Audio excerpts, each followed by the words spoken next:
Never knew that life could change in a single moment. You hear people say things like that all the time, but you don't believe it until it happens to you. My name doesn't matter right now. All you need to know is that this story is real. Every word of it. And it begins on a cold winter morning, the day my life silently cracked long before I realized it was breaking. I woke up before sunrise, like always, to the soft hum of traffic outside my apartment window. The world felt strangely still, heavy, as if the day was holding its breath. I didn't know why, but something in my chest felt tight, as if a storm was coming. Back then, I believed in people. I believed in love. I believed in loyalty. And I believed that the person I loved would never, ever betray me. I was wrong. I pulled my hair into a messy bun, wore my old gray hoodie, and stood in front of the bathroom mirror. I looked tired. Not the normal, I didn't sleep well, kind of tired. No, this was deeper. A kind of exhaustion you feel when someone you love slowly starts fading away from you, little by little, day by day. I didn't want to admit it then. But his distance, his coldness, his sudden silence, they were already eating at my heart. Ethan. My boyfriend of almost 2 years. The man who taught me how to dream and later showed me how dreams can shatter. At 7:04 a.m., my phone buzzed. I still remember the exact number, the exact minute, the exact vibration of that notification. It wasn't a good morning text from Ethan. He hadn't sent one in weeks. Instead, it was from my best friend, Emily. My chest tightened again. Because lately even she had been acting strange. The message said, "Can we talk? It's important." But not now. Later. Important? Not now? Why send anything at all? I stared at the message for a long moment. Then I put my phone down and told myself I was overthinking. But I wasn't. I saw Ethan later that morning on campus. He didn't see me at first. He was standing near the business building, hands in his pockets, looking at his phone with this expression like he was waiting for someone. I smiled and walked toward him. But he didn't smile back. He didn't even look happy to see me. He said, "Oh, hey," in a tone you use for strangers, not someone you once told you'd marry. My heart sank a little. A small crack. Barely visible. But real. "Are we still meeting for lunch?" I asked. He hesitated, looked down, and said, Maybe. I have stuff." Stuff. Always stuff. Never for me. I nodded, pretending it didn't hurt. Pretending his distance wasn't turning into a wall I could no longer climb. My friend Jason approached us, Ethan's classmate, and someone who always carried this soft concern in his eyes whenever he looked at me. "Hey," he greeted. "Can I borrow you for a second?" Ethan's jaw tightened. He hated when Jason talked to me. I didn't understand why at the time. Jason pulled me aside and lowered his voice. "Are you okay?" he asked. I laughed nervously. Why wouldn't I be? He looked away, hesitating, as if he knew something but wasn't allowed to say it. "Just," he whispered, "if anything feels off, don't ignore it." His words hit somewhere deep inside me, a place I refused to acknowledge. "What do you mean?" I asked. Before he could answer, Ethan called from behind us. "Bro, we're late. Let's go." Jason looked at me again, guilt flickering in his eyes. "Just be careful," he murmured. I didn't understand it then. But later, his warning would haunt me. At noon, Emily messaged me again. "I need to tell you something. Today. Please don't be mad when you hear it." My heart dropped. What could she possibly say? What could she possibly do? That would make me mad? I didn't reply. Not yet. My chest felt tight the whole day, as if my heart already knew the truth, but my mind wasn't ready. I remember sitting in the library, pretending to study, but my hands were shaking. I kept thinking about Ethan's cold eyes, Emily's strange messages, Jason's worried voice. Something was wrong. Something was coming. And I felt it the way you feel a storm in your bones, before the sky even darkens. At 5 p.m., when the sun was dying behind the buildings, I finally texted Emily. "Okay, I'm ready. What's going on?" She replied instantly. "Meet me behind the old cafe. 6 p.m. Behind. Not inside. Behind." My stomach twisted. No one asks you to meet behind a place for good news. The wind was cold as I walked there. My hands were numb. My ears stung.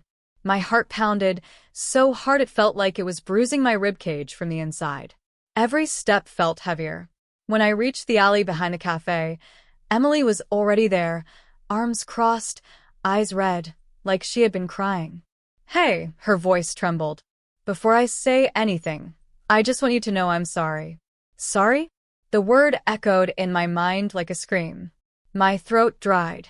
My palms went cold. I whispered, "Emily, what did you do?" She took a shaky breath. "It's about Ethan," she said. My world stopped. My vision blurred around the edges. A rushing sound filled my ears, like a wave smashing into my skull. "What about him?" I whispered. She didn't answer immediately. Instead, she looked away, tears slipping from her eyes. "I didn't want to hurt you. I swear." I tried to avoid it, but something happened. The world around me faded. Only her words existed. "What happened?" I asked, barely breathing. She looked straight at me and said the words that cracked me open. "Ethan kissed me." It felt like someone stabbed me clean through the chest. For a moment, I couldn't think. Couldn't speak. Couldn't breathe. She continued talking, but her voice sounded far away, like it was underwater. "I'm sorry. I didn't want it." He was upset. "It just happened. Just happened." Just happened. The world spun violently. My lips trembled. My eyes burned. My voice was shaking when I whispered, "Emily, are you telling me the truth?" She hesitated, and in that hesitation, I heard everything she wasn't saying, everything she was hiding, everything she was guilty of. Glow of the streetlight filtering through the curtains. I sat there, knees pulled to my chest, the cold floor pressing against my legs, my breath shaky and uneven. I kept asking myself the same questions. Why? When? How long? I didn't know the answers, but something inside me whispered that the truth Emily had confessed wasn't the whole truth. Not even close. At 6 a.m., my phone buzzed.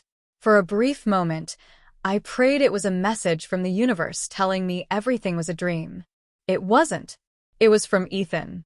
"We need to talk." My stomach twisted painfully, but I forced myself to reply. "Come to the park." 9 a.m. If I was going to break, I wanted to break somewhere the world was wide and open, not trapped inside four suffocating walls. Cold morning air bit at my cheeks as I sat on a wooden bench under a leafless tree. The park was quiet, empty. A single crow cawed in the distance, as if announcing something tragic. At exactly 9 a.m., Ethan arrived.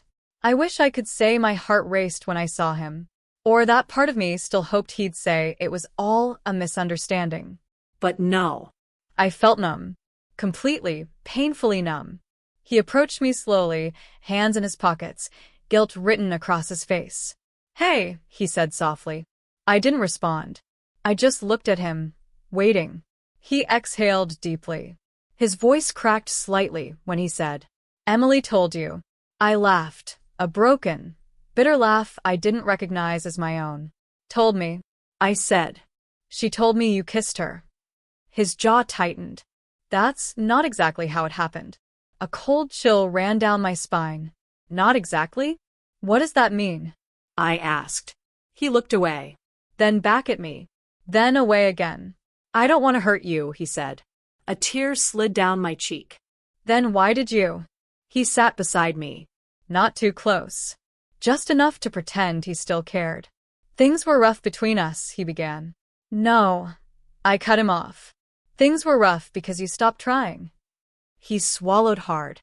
"I didn't mean for any of this to happen. Emily and we were just talking. Then one day you kissed her," I said bitterly. He sighed. "It wasn't just one day." My heart felt like it stopped beating for a full second. "What did you say?" He rubbed his forehead.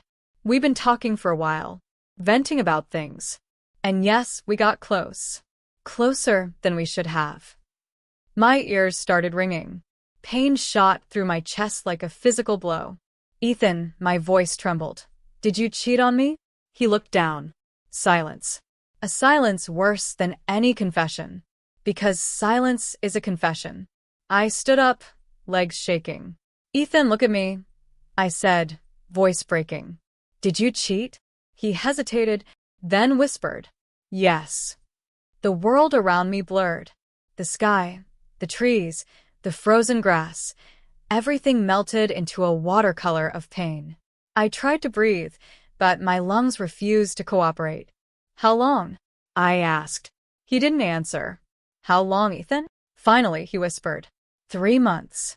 3 months. I pressed a hand to my chest, as if physically holding my heart would stop it from falling apart.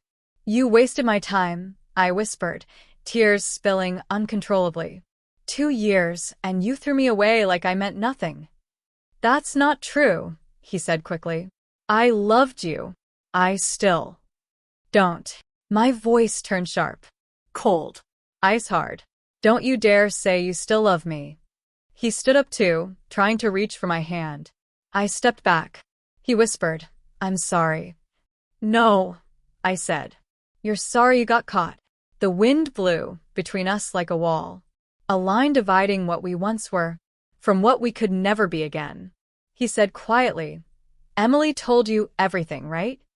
I froze. Everything? Maybe he didn't know that Emily only told me about the kiss.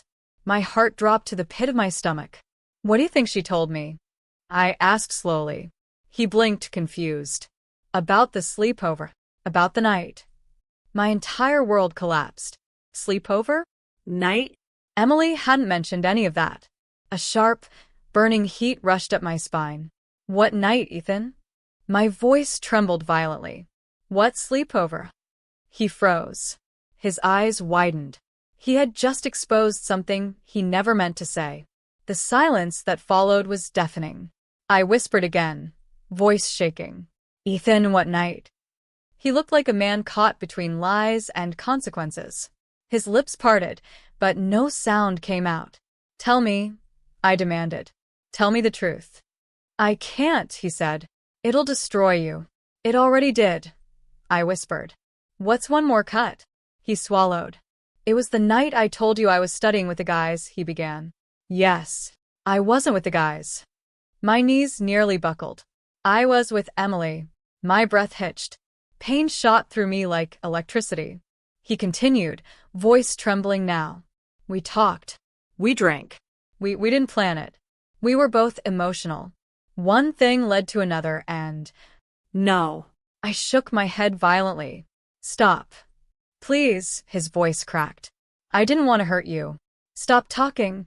I cried, hands over my ears, as if I could block out reality. But reality doesn't stop. It doesn't pause. It doesn't soften. Reality cuts you clean and deep. I looked at him through tears that blurred the world. So you slept with her. He closed his eyes and nodded. That nod shattered me more than any words could. I stumbled backward, breath shaking like I was drowning. You didn't just cheat, I whispered. You cheated with my best friend. He tried to step toward me. Don't, I warned. Don't come near me. His expression fractured into panic. Pain. Regret. Fear of losing me. But it was too late. He had already lost me. You should go, I said quietly. My voice barely audible. Barely human. Please, he whispered. I made a mistake. No, I said firmly. You made a choice. He stopped moving.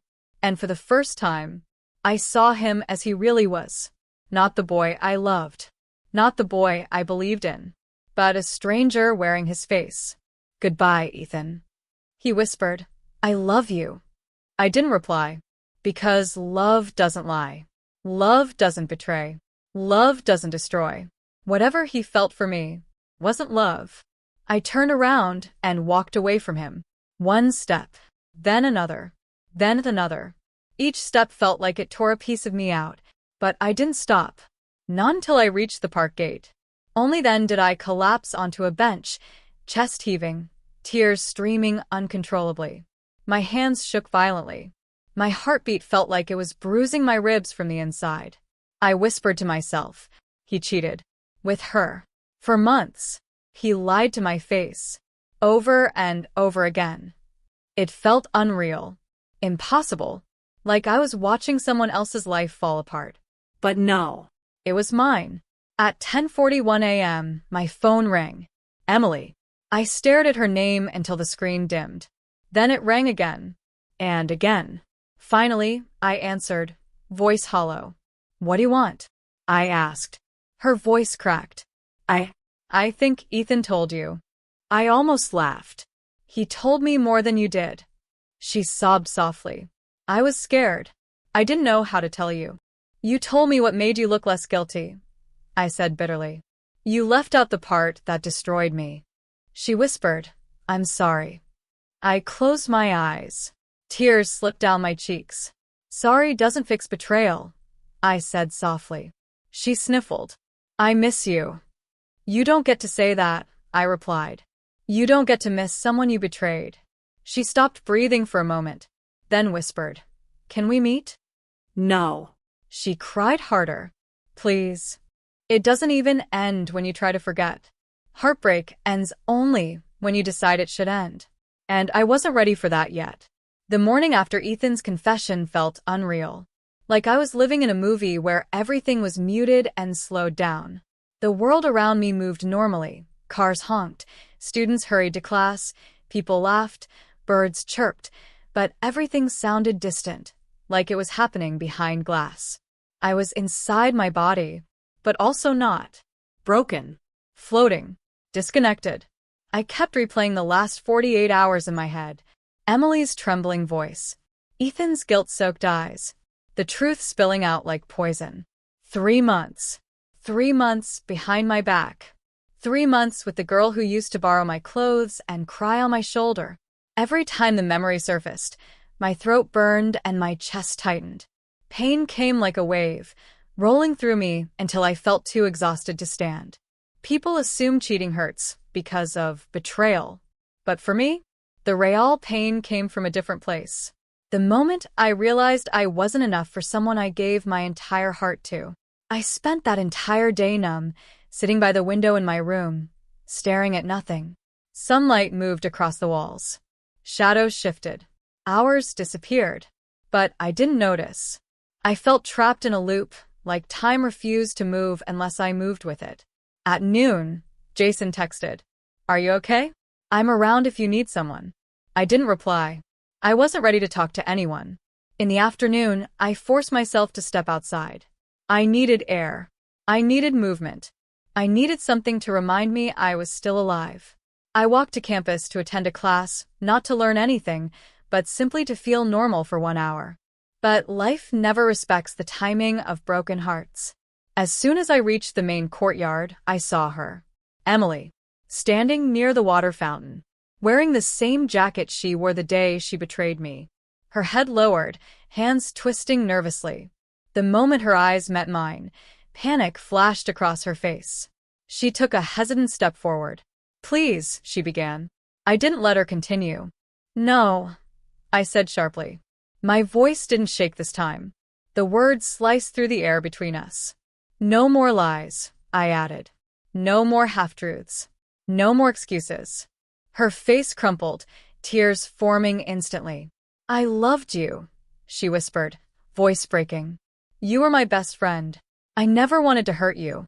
I laughed quietly, not because it was funny, but because of how absurd everything felt. You didn't want to hurt me, I repeated, but you still did. She wiped her cheeks, shaking her head. It wasn't planned. Ethan and I were drunk. Everything got messy. I didn't mean for anything to happen. I stared at her. Really stared. You didn't mean for the first kiss to happen, I said. Or the second. Or the third. Or the night you slept with him. Or the morning after when you both lied to my face. She sobbed harder. Stop, she cried. Please. But I didn't stop. You two had a whole secret relationship while I was busy loving him and trusting you, I said coldly. And you hid it for months. She covered her mouth with her hand, shaking violently. I swear, she whispered through tears, I didn't want to lose you. You already did. My voice was quiet, final. A door closing that would never reopen. I stepped around her and walked away without looking back. For the first time since everything happened, I felt a small flicker of strength inside me. I thought the worst was over. I thought the pain had peaked. I was wrong. Because betrayal doesn't come alone. It brings shame. It brings whispers. It brings people talking behind your back. By the next day, everyone on campus already knew. People turned their heads as I walked past. Some whispered. Some stared. Some looked at me with pity that felt like knives. And what hurt the most? Ethan and Emily didn't seem ashamed. They didn't deny anything. But they didn't defend me either. It was as if the world had turned into a courtroom where I sat alone on trial for someone else's crime. That evening, I locked myself in my room again. The walls felt like they were closing in. The silence felt heavy, suffocating.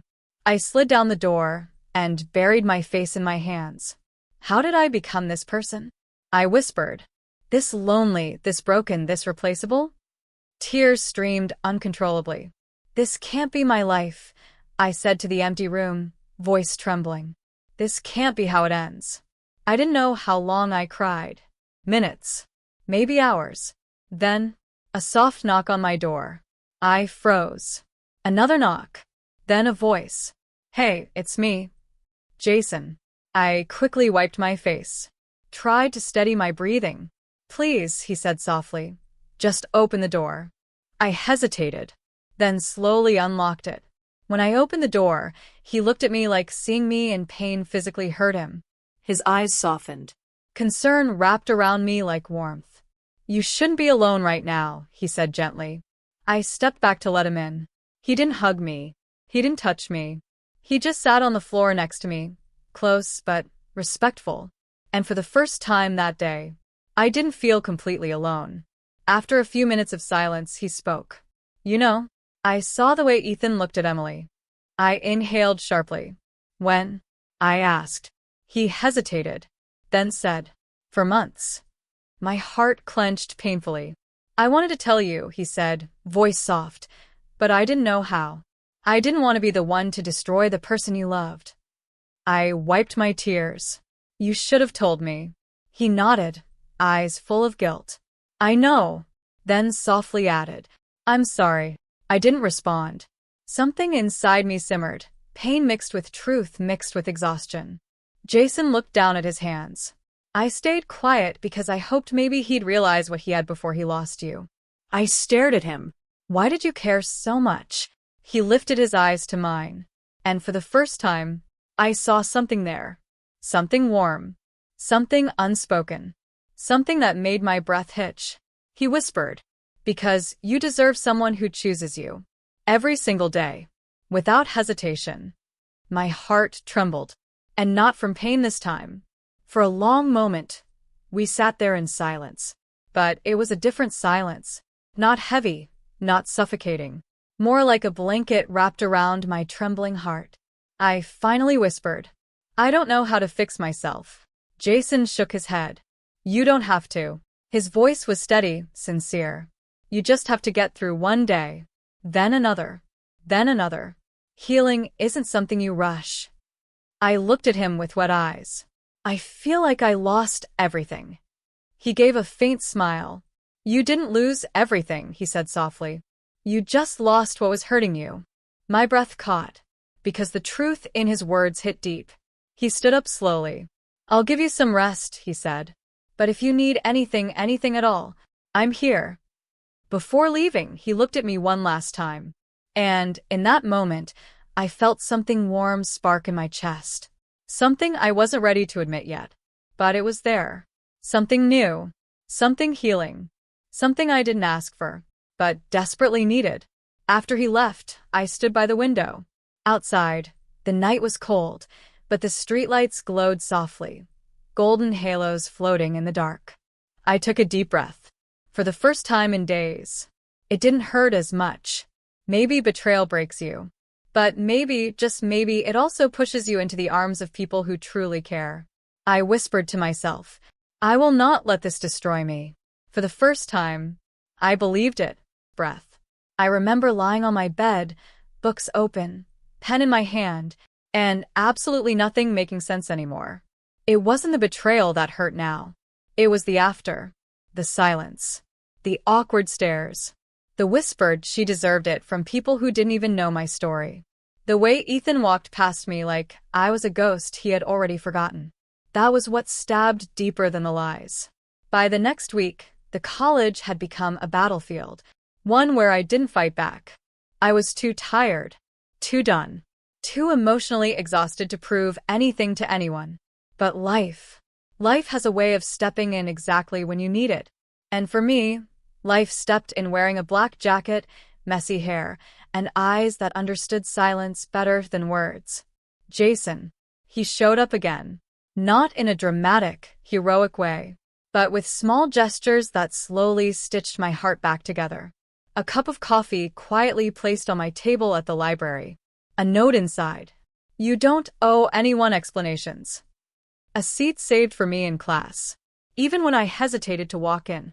A smile that said, I know you're hurting, but you're still here, and that matters. I wasn't used to kindness. Not the sincere kind. Not the kind that doesn't expect anything. So, at first, I avoided him. I didn't want to repeat old mistakes. I didn't want to trust someone new, only to find another knife in my back. But Jason had patience. A quiet patience that didn't push, or demand, or chase. He simply showed up. And slowly, so slowly, my walls began to crack. It was raining heavily that day. One of those storms that makes the world blur outside your window. I had stayed late in class. The hallways were empty, and I was packing my bag when I heard footsteps. Hey, Jason said softly. You okay? I don't know what it was. The rain, the silence, the loneliness, or the exhaustion. But something inside me cracked open. I'm tired, I whispered. My voice broke. My throat burned. Tired of pretending I'm fine. Tired of being thrown away. Tired of being the girl people use to feel better about themselves. Tears came out before I could stop them. Hot. Quiet. Uncontrolled. Jason stepped closer. But slowly, like approaching a wounded animal. Come here, he said gently. He didn't pull me. He didn't hold me tight. He simply opened his arms. And waited. And for the first time in months, I allowed myself to collapse into someone else's support. I cried into his chest. As the storm raged outside, his hand rested lightly on the back of my head, not claiming, not controlling. Just steady. You don't deserve what happened to you, he murmured. And you don't have to go through this alone. No one had ever said that to me. Not like that. Not with sincerity. For a moment, the world didn't feel so dark. Come with me tonight, Jason said as I wiped my tears. There's something I want to show you. Where? I asked. You'll see. We walked out of the building. Rain tapped softly against the pavement. He held his umbrella over both of us, even though it left his shoulders soaked. A small gesture, but my heart felt it. After a short walk, we reached an empty park. Quiet, dark, peaceful. Then I saw it.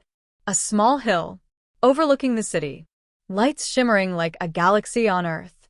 I come here when my head gets loud, he said. It helps me breathe again. We sat there, silent, the cool breeze brushing against us. And then, as if the sky itself decided to rewrite my life, fireworks exploded into the air. Bright. Colorful. Unexpected. My breath stopped. Jason smiled. There's a festival downtown. I thought you'd like the view from here. For the first time in a long time, my heart felt light. Not fixed. Not healed. But lighter. You brought me here on purpose, I said quietly. Yeah, he replied. Because you deserve moments that feel bigger than your pain. My chest tightened, not from hurt, but from something warm, hopeful, gentle. No one had ever done something like that for me. As another burst of fireworks painted the sky, Jason's hand brushed against mine. Not accidental, not hesitant, just enough to ask without words. If he could hold on. My heart raced. In that soft, quiet way. When something new is being born inside you. I didn't pull away. Our fingers intertwined. Slowly, naturally, like they had been waiting for that moment. The fireworks reflected in his eyes, making them glow with colors I'd never noticed before. He turned to me. Soft. Serious. Almost vulnerable. You know, he whispered, I didn't ask you to come here so you'd forget him, or what he did. I brought you because I want you to remember yourself again. A tear slipped down my cheek, not from sadness, but from the overwhelming gentleness of it all. Thank you, I whispered. He squeezed my hand. No, thank you, for trusting me with your pain. We sat there, hand in hand, watching the night sky break open above us. And for the first time in months, I didn't feel small. I didn't feel weak. I didn't feel ruined. I felt alive. After that night, something inside me changed. Not because of Jason, but because I finally saw myself through the eyes of someone who didn't value me for attention, or convenience, or validation, but for who I was. I studied harder. I slept better. I even smiled more. People noticed. Whispers changed. The story twisted again. They always do. But this time, I didn't care. Because I wasn't surviving for Ethan, or fighting against Emily, or proving anything to anyone. I was rebuilding. For me. But life has a way of testing you. Right when you start to stand. And the test came. The evening I walked into the cafeteria with Jason, and saw Ethan staring at us. Jaw clenched, eyes burning, fists tight, jealousy, possessiveness, anger. He, who threw me away, was now watching someone else treat me the way he never could. And in that moment, I knew the final storm hadn't arrived yet. The real confrontation was coming. But this time, I wasn't the same girl who cried behind locked doors. I was stronger, quieter, sharper. And no matter what Ethan thought, my heart was no longer his battlefield. It belonged to me again. Eyes fixed on us with a stare sharp enough to slice through steel. It wasn't longing. It wasn't regret. It was possession. The kind that says, how dare you move on without my permission? For a second, my heart stumbled. Not out of love, but out of the shock of seeing someone who once held my whole world look at me like I was a crime he didn't commit. Jason noticed immediately. You okay? He whispered. I nodded. But inside, I felt a storm rise. Not fear. Not anxiety. Strength. For the first time. We took our seats. I barely touched my food. Jason kept glancing at me, like he could feel the ground shifting beneath us. Then it happened. Footsteps. Slow. Heavy. Deliberate. Ethan stopped right in front of our table. Can we talk? His voice was low, controlled, but his eyes betrayed him.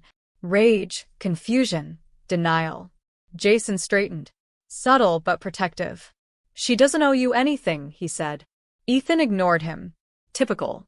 His eyes locked onto mine. Sharp. Desperate. Familiar. Please, he said. I just need 5 minutes alone. 5 minutes. After months of lies. After destroying my name. After letting Emily spread rumors while he stayed silent. After watching me break. And doing nothing. I looked directly at him. No. Just one word. But it hit him like a slap. His face twisted. This isn't you, he said. You don't talk like that. I felt my chest burn. Not with sadness. With clarity. You never knew me, I said softly. You only knew the version of me that didn't fight back. The cafeteria went quiet. People pretended not to stare, but they were listening. Ethan gritted his teeth. You think he's better than me? He pointed at Jason. Jason didn't speak. He didn't need to. His calmness was louder than Ethan's anger. It's not about him, I said. It's about me learning to walk away. Ethan scoffed. So that's it? You're just going to throw everything away? I laughed. Quiet, sad, real. You threw it away first. He froze. You believed Emily over me. My voice was steady. You let people humiliate me. You let my reputation burn. You didn't even ask me what happened. Ethan stepped back, as if the words physically hit him. I was confused, he muttered. I didn't know what to believe. You believed what was easier, I said. Not what was true. Silence. Cafeteria air heavy. The truth finally sitting between us like a verdict. Of course. Right on cue. Emily's voice cut through the air. Why is everyone staring? She walked toward us, arms crossed, fake innocence painted on her face. What now? She demanded. What lies is she telling you? I turned to her, calmly. No fear left. I don't need to tell lies, I said. Yours were loud enough for both of us. People murmured. Emily's mask cracked. Don't pretend you're the victim, she snapped. You tried to ruin my relationship. Relationship? Jason raised an eyebrow. You mean the one she didn't even know was happening? Emily's face went red. You don't get to talk, she spat. Jason shrugged. I'm just pointing out facts. Ethan looked between us. Lost. Small. Confused. For a moment, I felt something unexpected. Pity. Not for what he did, but because he was finally seeing the truth. He'd been too weak to face. I don't want anything from you, I said to Ethan. No revenge. No apology. No explanations. His voice cracked. So this is goodbye? I breathed deeply. Yes. He looked down. Shoulders slumped. A man who finally realized he wasn't the hero in my story. Emily grabbed his arm. Come on, Ethan. Let's go. But he pulled away, for the first time ever. You used me, he said quietly. You used both of us. Emily stared at him like she had been betrayed. What are you talking about? Ethan shook his head. I'm done. And just like that, the two of them walked away, separately. No dramatic ending. No big explosion. Just the quiet truth. Falling into place. Jason and I stepped outside together. The wind was cold, but the air felt free. You okay? He asked gently. I nodded. I don't think I've ever been this okay. He smiled, a small, soft smile that felt like sunlight after a long, long night. You were incredible in there, he said. You spoke like someone who finally knows her worth. I felt my eyes sting, the good kind. Thank you for everything. Jason shook his head. You don't owe me thanks. I didn't save you. You saved yourself. I just walked beside you while you remembered how strong you are. My heart warmed, quietly, slowly, deeply. And for the first time in so long, I felt proud of myself. The next weeks were different. Lighter. Calmer. People stopped whispering. Some even apologized. But I didn't need their validation anymore. I studied harder. I laughed louder. I slept peacefully. And Jason, he was still there. Not rushing. Not pushing. Just being present. In the softest, strongest way. We walked together after class. We talked about life, music, dreams. We shared quiet moments where our hands brushed, and my heart felt warm instead of scared. Healing didn't feel like fireworks anymore. It felt like sunrise. Slow, gentle, beautiful. One evening, Jason texted, "Rooftop? Need some air." When I reached the top floor, the sky was deep blue, the city glowing like a million tiny stories. Jason stood there, hands in his pockets, looking lost in thought. Everything okay? I asked. He smiled softly. Yeah, I just wanted to share this view with you. I walked beside him. The breeze brushed past us. Silence settled, the comfortable kind. Can I ask you something? He said. Of course. Do you regret what you went through? I thought long and hard. No, I finally said. It broke me, but it helped me rebuild a stronger version of myself. One who doesn't beg for love. One who knows her worth. Jason's eyes softened, with something deeper than admiration. I see that in you, he said. And it's beautiful. My heart fluttered. Not the chaotic kind. The peaceful kind. The real kind. Jason slowly reached for my hand. Not assuming. Not rushing. I let him hold it, The city lights reflected in his eyes. The wind carried a warmth that felt like promise. "I'm not asking for anything," Jason whispered. "I'm just here. And I'll stay here. As long as you want me to." I squeezed his hand gently. "I want you here," I whispered. His breath caught, just a little. And, in that moment, standing on a rooftop under a velvet sky, I realized something important. This wasn't a love story that saved me. It wasn't a boy who fixed me. It wasn't a new beginning magically healing the past. It was me, choosing myself, choosing peace, choosing to open my heart again. Not out of fear, but out of strength. Jason didn't rescue me. He walked beside me, while I learned to rescue myself. And that was the most beautiful ending I could have ever asked for.